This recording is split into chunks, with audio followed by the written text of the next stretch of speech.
네, 교회 여러분 안녕하십니까? 주 안에서 복된 하루가 시작됐습니다. 다 같이 6월 3일 새벽 예배 시작하도록 하겠습니다. 네, 함께 나눌 성경 말씀은 마태복음 12장 1절에서 8절까지 말씀입니다. 제가 봉독해 드리겠습니다. 그때 예수께서 안식일에 밀밭 사이로 가실 때 제자들이 시장하여 이삭을 잘라 먹으니 바리새인들이 보고 예수께 말하되 보시오 당신의 제자들이 안식일에 하지 못할 일을 하나이다. 예수께서 이르시되 다윗이 자기와 그 함께한 자들이 시장할 때 한 일을 읽지 못하였느냐. 그가 하나님의 전에 들어가서 제사장 외에는 자기나 그 함께한 자들이 먹어서는 안 되는 진설병을 먹지 아니하였느냐. 또 안식일에 제사장들이 성전에서 안식일을 범하여도 죄가 없음을 너희가 율법에서 읽지 못하였느냐. 내가 너희에게 이르노니 성전보다 더 큰 이가 여기 있느니라. 나는 자비를 원하고 제사를 원하지 아니하노라 하신 뜻을 너희가 알았더라면 무죄한 자를 정죄하지 아니하였으리라. 인자는 안식일의 주인이라 하시니라. 아멘. 네, 오늘 본문을 가지고 안식을 누리는 성도들이 되자, 그런 제목으로 우리가 말씀을 좀 참고하려고 하는데요. 이제 우리가 새벽 기도를 하던 주일 예배를 드리던 예배 안에서 어떤 특정한 본문을 이렇게 순서를 따라 차례대로 쭉 읽으면서 나눌 때는 매일 함께 읽는 그 해당 본문만 읽지 말고요. 오늘처럼 12장 1절에서 8절만 딱 읽고 끝내지 마시고 그 앞뒤를 함께 좀 읽어보시는 노력들을 하시면 좋을 것 같아요. 왜냐하면은 성경이 이제 각 장절로 이렇게 되어 있는데 이렇게 다 쪼개져서 파편처럼 흩어진 거를 모은 책이 아니고 원래는 그냥 하나로 쭉 연결되어 있는 일련의 흐름이 있는 책이기 때문에 그렇습니다. 그래서 앞뒤 내용들이 굉장히 긴밀하게 연결이 되어 있어요. 그래서 그 연관성 속에서 이해해야만 해당 본문을 이해할 수 있는 거죠. 그래서 오늘도 읽은 말씀을 보면은 여기 바리새인들이 안식일날 예수님의 제자들이 밀 이삭을 잘라 먹은 것을 가지고 안식일 법을 어겼다 이렇게 도전하는 내용이 나오는 본문인데, 바야흐로 12장부터는 드디어 유대 지도자들과 예수님의 대결 양상이 계속해서 긴밀하게 나오는 부분이기도 합니다만은 11장의 마지막 본문에서 나온 안식의 어떤 가르침과 사실상은 또 연결되고 있다는 것을 우리가 알 수가 있어요. 그래서 우리가 굉장히 많이 위로를 받는 그 11장 마지막 말씀 있잖아요. 28절부터 이루어지는, 보니까 수고하고 무거운 짐진 자들아 다 내게로 오라 내가 너희를 쉬게 하리라. 나는 마음이 온유하고 겸손하니 나의 멍에를 메고 배우라. 그리하면 너희 마음이 쉼을 얻으리니 이는 내 멍에는 쉽고 내 짐은 가벼움이라 하시니라. 이렇게 하셨잖아요. 그러니까 11장 전체 내용 자체가 12장 하반절부터 하나님의 나라의 법을 제자들을 통해서 선포하게 하셨고, 그 제자들의 복음 선포를 통해서 받아들인 자들은 예수님을 받아들인 것이고 하나님을 받아들인 것이고, 그와 같이 믿음 안에서 하나님의 법을 받아들이고 사는 자들에게는 안식을 주신다. 그렇게 연결이 돼 있는 거고요. 그 안식에 관련돼서 이와 같이 예수님께서 나에게서 와서 배우라 이렇게 한 것은 사실상 바리새인과 서긴과 같은 겸손하지 않은 악한 지도자들과 자신을 비유한 것이기도 하거든요. 그래서 진정한 안식, 결국은 경건을 통해서 누리게 되는 진정한 축복은 안식의 삶이죠. 쉼이 있는 삶이라고 제가 말씀을 드린 바가 있습니다. 그런데 역시 이 같은 주제를 가지고 12장이 시작하면서 바리새인과 예수님의 이 율법에 대한 이해가 어떻게 부딪히고 있는지, 서로 하나님의 말씀에 대한 이해와 어떤 해석이 어떻게 부딪히고 있는지를 오늘 보여주면서 본문이 시작하고 있는 것을 알 수가 있습니다. 어쨌든 오늘 그런 내용인데, 12장부터는 이전까지는 간헐적으로 잠시 등장해서 예수님에 대해서 반감을 표현하던 바리새인들이 이제는 정면에 등장해가지고 적대감을 드러내면서 예수님을 본격적으로 거부하고 있는 것을 알 수가 있습니다. 그래서 바리새인들은 예수님을 계속 집중적으로 비난하는 존재로 나와요. 그래서 오늘 읽은 말씀, 또 내일 읽을 9절 이하부터 나오는 말씀, 22절 이하 그 뒤에 보면은 한 4번 정도 강력하게 예수님을 비난하고 있는데, 그때마다 예수님께서 어떻게 대처하시는지를 보여주면서 정말 진정으로 참다운 율법의 수호자, 율법을 제대로 이해하고 그것을 통해서 백성들에게 진정한 구원과 안식을 주는 메시아가 누구냐 하는 거를 이제 마태가 12장부터 뭐 이제 12장 전체죠. 이제 이야기를 하고 있는 것을 볼 수 있습니다. 오늘은 그 첫 번째로 안식일과 된 논쟁을 이제 시작을 하고 있는데요. 자, 안식일은 어떤 날입니까? 일단 이제 어떠한 노동도 해서는 안 된다. 뭐 그런 금지 규정이 있는 것처럼 보입니다. 쉬어라.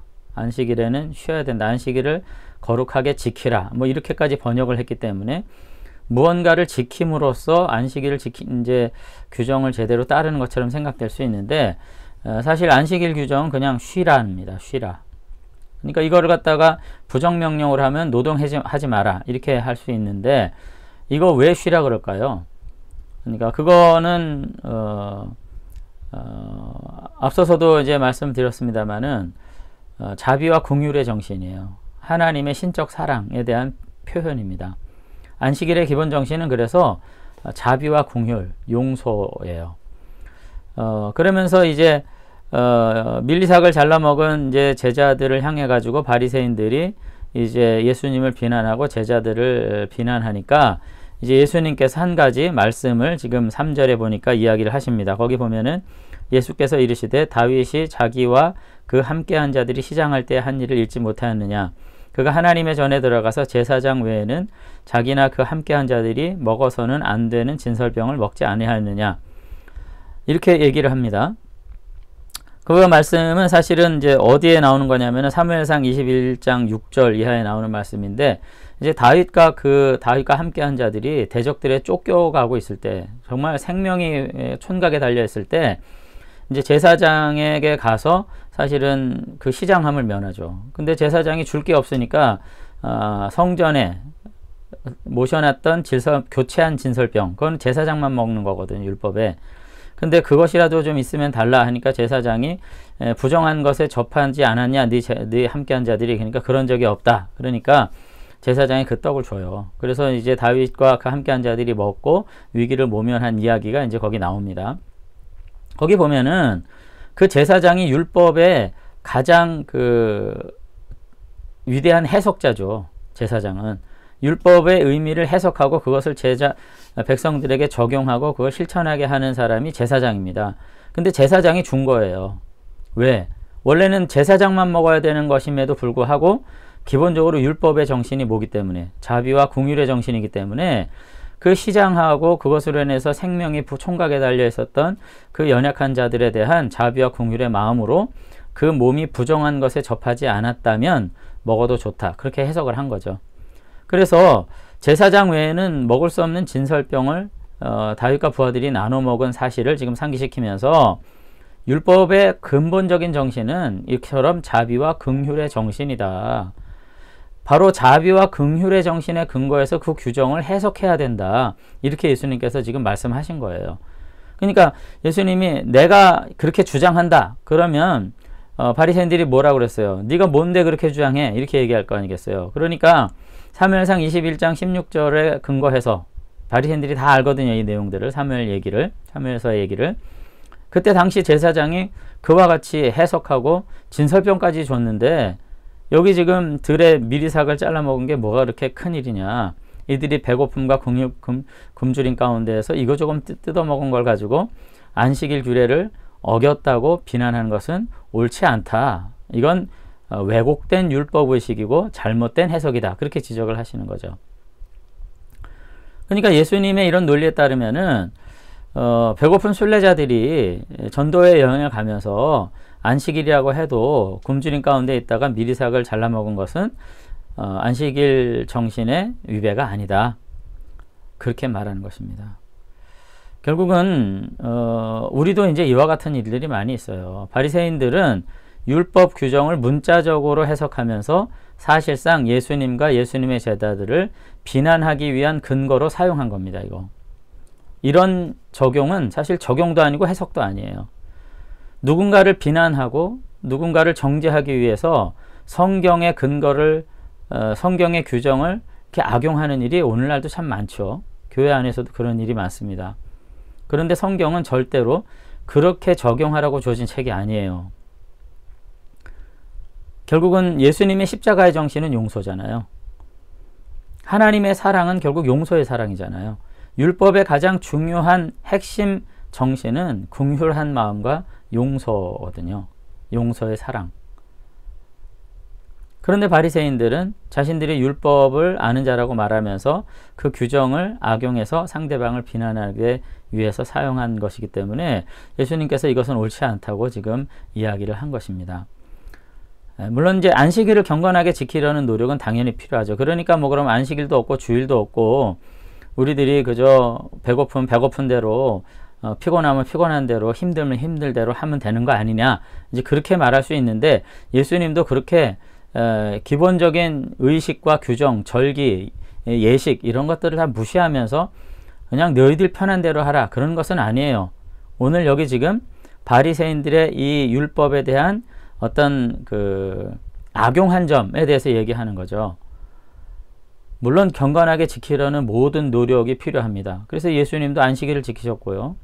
예수님도 난지 7일 만에 할례를 받으셨고요. 또 절기를 따라서 예루살렘과 성전을 정기적으로 방문하셨잖아요. 그러니까 율법을 순종하려고 하는 의식적인 모든 노력을 부정한 것이 아니고 오늘 바리새인들이 이 율법의 규정을 악용해서 상대방을 비난하고 핍박하기 위해서 사용한 것은 이건 율법의 정신에서 어긋난 것이다. 그렇게 이야기를 이제 하고 있다고 하는 것입니다. 그래서 오늘 우리가 우리의 경건의 모습을 우리 이 말씀에 비추어서 한번 반성을 해야 될 필요가 있습니다. 결코 우리의 경건을 더 드높이기 위해서, 때로는 자랑하기 위해서, 때로는 우리의 경쟁자들을 뭔가 좀 견제하기 위해서 성경과 말씀의 구절을 인용해서 누군가를 정죄하는 방식으로 쓰는 것은 옳지 않은 거죠. 그것은 성경이 그것을 허락하는 것도 아니고 하나님께서 의도하신 방법도 아니라는 것을 예수님은 이야기를 하고 계십니다. 그러면서 6절에 가서 내가 너희에게 이르노니 성전보다 더 큰 이가 여기 있느니라. 이게 굉장히 이제 중요한 얘기인데 예수님은 오히려 당대의 성전의 모든 기능에 대해서 부정하세요.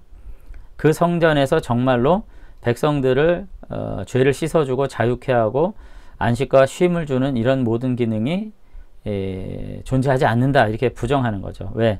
성전 자체도 부정했고요. 제사장 자체도 부정했고요. 그와 같이 하나님의 정결을 유지하지 못한 이 뭔가 다 허물어진 제단과 같은 그와 같은 제의제도를 통해서는 결코 하나님께서 정말로 그 백성들에게 허락하시고자 했던 진정한 자유와 안식과 쉼이 일어날 수 없고, 오히려 성전이신 예수 그리스도, 당신이죠, 당신을 이제 이야기하시면서 당신 안에서 진정한 안식과 쉼과 용서와 구원과 회복이 일어나는 것이 이제 너희들에게 보여질 것이다, 그렇게 얘기를 하시는 거죠.